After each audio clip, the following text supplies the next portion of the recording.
ನಮಸ್ಕಾರ, ಇವತ್ತಿನ ಅಂತಾರಾಷ್ಟ್ರೀಯ ಸುದ್ದಿಗೆ ಎಲ್ಲರಿಗೂ ಸ್ವಾಗತ. ಯುರೋಪಿಯನ್ ಒಕ್ಕೂಟವು ಮಂಗಳವಾರ ಭಾರತಕ್ಕೆ ರಫ್ತು ಮಾಡುವ ಸರಕುಗಳಲ್ಲಿ 90%ಕ್ಕಿಂತ ಹೆಚ್ಚು ಸುಂಕ ಕಡಿತವನ್ನು ಭಾರತ-EU ವ್ಯಾಪಾರ ಒಪ್ಪಂದದ ಅಡಿಯಲ್ಲಿ ಪಡೆಯುತ್ತವೆ ಎಂದು ಹೇಳಿದೆ. ಇದು ಯುರೋಪಿಯನ್ ಉತ್ಪನ್ನಗಳ ಮೇಲಿನ ಸುಂಕದಲ್ಲಿ ಯುರೋಪಿಯನ್ ಸದಸ್ಯ ರಾಷ್ಟ್ರಗಳಿಗೆ €4 ಬಿಲಿಯನ್ ಗಳವರೆಗೆ ಉಳಿಸುವ ನಿರೀಕ್ಷೆಯಿದೆ. ಭಾರತ ಮತ್ತು ಯುರೋಪಿಯನ್ ಒಕ್ಕೂಟವು ದೀರ್ಘಕಾಲದಿಂದ ಬಾಕಿ ಇರುವ ವ್ಯಾಪಾರ ಒಪ್ಪಂದವನ್ನು ಮುಕ್ತಾಯಗೊಳಿಸಿವೆ ಎಂದು ಪ್ರಧಾನಿ ನರೇಂದ್ರ ಮೋದಿ ದೃಢಪಡಿಸಿದರು, ಇದನ್ನು ದ್ವಿಪಕ್ಷೀಯ ಆರ್ಥಿಕ ಸಂಬಂಧಗಳಲ್ಲಿ ಪ್ರಮುಖ ಮೈಲಿಗಲ್ಲು ಎಂದು ವಿವರಿಸಿದರು. ಯುರೋಪಿಯನ್ ಫ್ಯಾಕ್ಟ್ ಶೀಟ್ ಪ್ರಕಾರ, ಒಪ್ಪಂದವು ಭಾರತಕ್ಕೆ ಯುರೋಪಿಯನ್ ರಫ್ತುಗಳನ್ನು ದ್ವಿಗುಣಗೊಳಿಸುವ ನಿರೀಕ್ಷೆಯಿದೆ. ಇದು ಭಾರತದ ಸೇವೆಗಳ ಮಾರುಕಟ್ಟೆಗೆ, ವಿಶೇಷವಾಗಿ ಹಣಕಾಸು ಮತ್ತು ಕಡಲ ಸೇವೆಗಳಲ್ಲಿ ಪ್ರವೇಶವನ್ನು ವಿಸ್ತರಿಸುತ್ತದೆ, ಹೊಸ ವ್ಯಾಪಾರ ಮಾರ್ಗಗಳನ್ನು ತೆರೆಯುತ್ತದೆ ಮತ್ತು ಉದ್ಯೋಗ ಸೃಷ್ಟಿಯನ್ನು ಬೆಂಬಲಿಸುತ್ತದೆ. ಯಾವ ಉತ್ಪನ್ನಗಳು ಅಗ್ಗವಾಗುತ್ತವೆ? ಒಪ್ಪಂದದ ಅಡಿಯಲ್ಲಿ, ಭಾರತಕ್ಕೆ ಯುರೋಪಿಯನ್ ಆಮದುಗಳ ವ್ಯಾಪಕ ಶ್ರೇಣಿಯು ಶೂನ್ಯ ಸುಂಕಗಳನ್ನು ಆಕರ್ಷಿಸುತ್ತದೆ. ಇವುಗಳಲ್ಲಿ ಯಂತ್ರೋಪಕರಣಗಳು ಮತ್ತು ವಿದ್ಯುತ್ ಉಪಕರಣಗಳು, ವಿಮಾನ ಮತ್ತು ಬಾಹ್ಯಾಕಾಶ ನೌಕೆ, ಆಪ್ಟಿಕಲ್, ವೈದ್ಯಕೀಯ ಮತ್ತು ಶಸ್ತ್ರಚಿಕಿತ್ಸಾ ಉಪಕರಣಗಳು, ಪ್ಲಾಸ್ಟಿಕ್ಗಳು, ಮುತ್ತುಗಳ 22%, ಅಮೂಲ್ಯ ಕಲ್ಲುಗಳು ಮತ್ತು ಲೋಹಗಳು, ರಾಸಾಯನಿಕಗಳು, ಮೋಟಾರು ವಾಹನಗಳು, ಕಬ್ಬಿಣ ಮತ್ತು ಉಕ್ಕು ಮತ್ತು ಔಷಧಗಳು ಸೇರಿವೆ. ಕಾರುಗಳ ಮೇಲಿನ ಆಮದು ಸುಂಕವನ್ನು ಹಂತ-ಹಂತವಾಗಿ 110% ರಿಂದ 10% ರಷ್ಟು ಕಡಿಮೆ ಮಾಡಲಾಗುವುದು.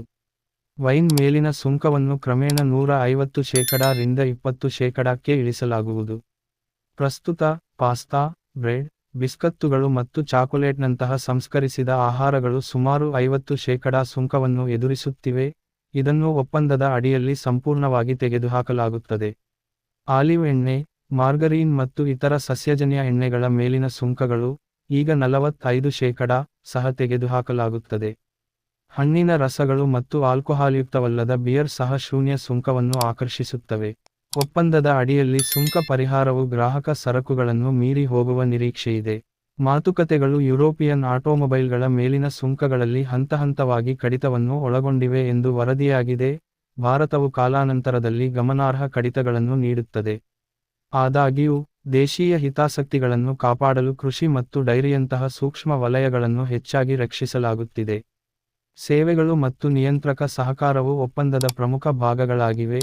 ಇದು ಭಾರತೀಯ ಐಟಿ, ವೃತ್ತಿಪರ ಸೇವೆಗಳು ಮತ್ತು ನುರಿತ ಕೆಲಸಗಾರರಿಗೆ ಯುರೋಪಿಯನ್ ಮಾರುಕಟ್ಟೆಗಳಿಗೆ ಉತ್ತಮ ಪ್ರವೇಶವನ್ನು ಖಚಿತಪಡಿಸಿಕೊಳ್ಳುವ ಗುರಿಯನ್ನು ಹೊಂದಿದೆ. ಭಾರತೀಯ ಕಂಪನಿಗಳಿಗೆ, ಯುರೋಪಿಯನ್ ಯಂತ್ರೋಪಕರಣಗಳು, ಉನ್ನತ ಮಟ್ಟದ ಘಟಕಗಳು ಮತ್ತು ರಾಸಾಯನಿಕಗಳ ಮೇಲಿನ ಸುಂಕಗಳನ್ನು ಕಡಿಮೆ ಮಾಡುವುದರಿಂದ ಉತ್ಪಾದನಾ ವೆಚ್ಚವನ್ನು ಕಡಿಮೆ ಮಾಡಲು ಮತ್ತು ಸ್ಪರ್ಧಾತ್ಮಕತೆಯನ್ನು ಸುಧಾರಿಸಲು ಸಹಾಯ ಮಾಡುತ್ತದೆ. ಏತನ್ಮಧ್ಯೆ, ಯುರೋಪಿಯನ್ ಸಂಸ್ಥೆಗಳು ಭಾರತದ ವೇಗವಾಗಿ ಬೆಳೆಯುತ್ತಿರುವ ಮಾರುಕಟ್ಟೆಗೆ, ವಿಶೇಷವಾಗಿ ಪ್ರೀಮಿಯಂ ಉತ್ಪನ್ನಗಳಿಗೆ ಬಲವಾದ ಪ್ರವೇಶವನ್ನು ಪಡೆಯುತ್ತವೆ. ಪ್ರಮುಖ ಅಡೆತಡೆಗಳನ್ನು ನಿವಾರಿಸಲಾಗಿದ್ದರೂ, ನಿಯಂತ್ರಕ ಮಾನದಂಡಗಳು ಮತ್ತು ಸುಂಕ ರಹಿತ ಅಡೆತಡೆಗಳಿಗೆ ಸಂಬಂಧಿಸಿದ ಕೆಲವು ಸಮಸ್ಯೆಗಳನ್ನು ಪೂರ್ಣ ಅನುಷ್ಠಾನಕ್ಕೆ ಮುಂಚಿತವಾಗಿ ಇನ್ನೂ ಉತ್ತಮಗೊಳಿಸಲಾಗುತ್ತಿದೆ.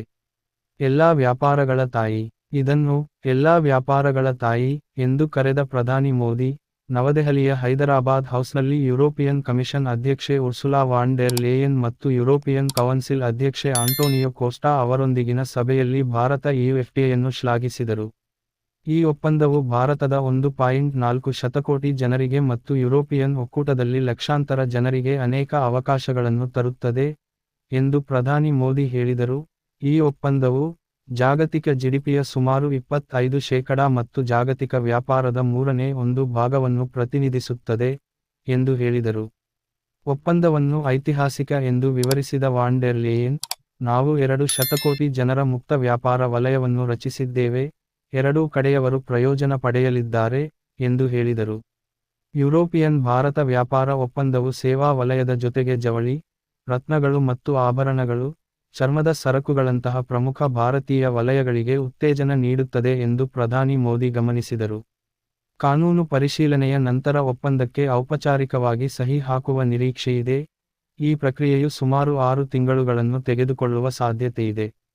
ಇದಕ್ಕೆ ಯುರೋಪಿಯನ್ ಪಾರ್ಲಿಮೆಂಟ್ ಅನುಮೋದನೆಯ ಅಗತ್ಯವಿರುತ್ತದೆ.